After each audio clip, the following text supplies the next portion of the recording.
साफ कर रहा था, पर उसका उद्देश्य कुछ और ही था।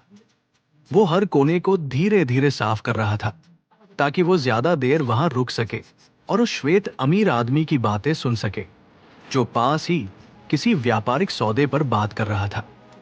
जैसे ही वो गया, वो लड़का तुरंत नोटबुक निकालता और अपनी अद्भुत याददाश्त से सब कुछ लिख लेता। वो एक रियल एस्टेट टाइकून की दीवार से चिपका नए नए बिजनेस आइडियाज चुराता, और ये सब तब भी करता जब श्वेत उसे पीटते थे, क्योंकि उसका सपना था उसी तरह अमीर बनना जैसे गोरे बनते हैं। और उसके पिता इस सपने को मूर्खता मानते थे। वे कहते, काले लोगों के लिए यहाँ कोई जगह नहीं है, तो जितनी कोशिश करेगा उतनी जिल्लत उठाएगा। बावजूद इसके, वो लड़का बड़ा होकर लॉस एंजेलिस पहुंचा। उसके चाचा ने उसे मजदूरी का काम दिलवाया, लेकिन वो तो रियल एस्टेट में नाम कमाना चाहता था। उसकी पत्नी उसे जीनियस कहती, जबकि चाचा उस पर हंसते। वो अलग अलग प्रॉपर्टी कंपनियों से मिला, एक सही घर मिला, पर दिक्कत ये थी कि उसके पास सिर्फ घर खरीदने के पैसे थे, मरम्मत के नहीं। पत्नी ने सुझाव दिया कि किसी के साथ साझेदारी करे।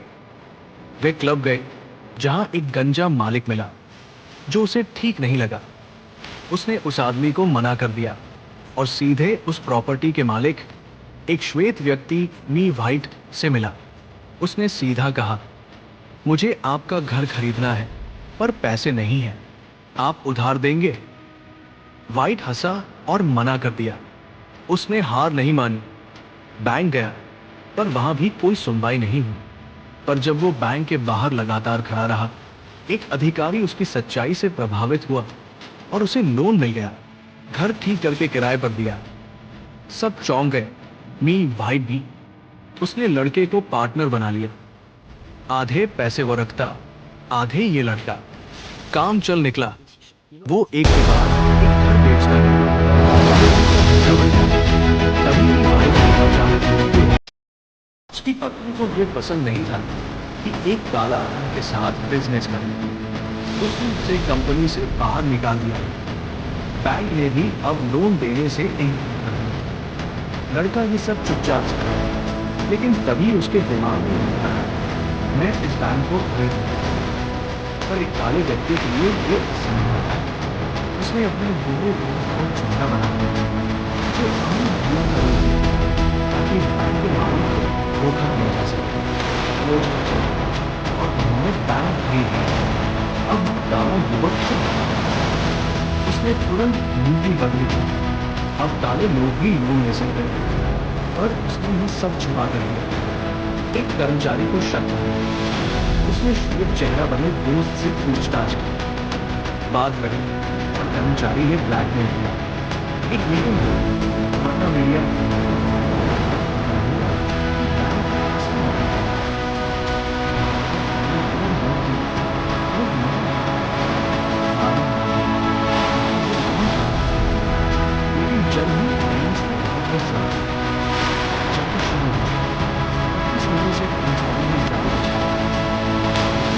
बनवाकर सभी को फंसा दिया।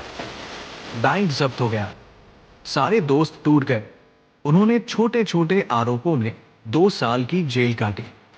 पर जब वो बाहर निकले, वो हारे नहीं थे। उनके चेहरे पर आज भी वही आत्मविश्वास था। उन्होंने फिर से दौड़ लगाई और कुछ सालों में सैकड़ों बिल्डिंग्स के मालिक बन गए।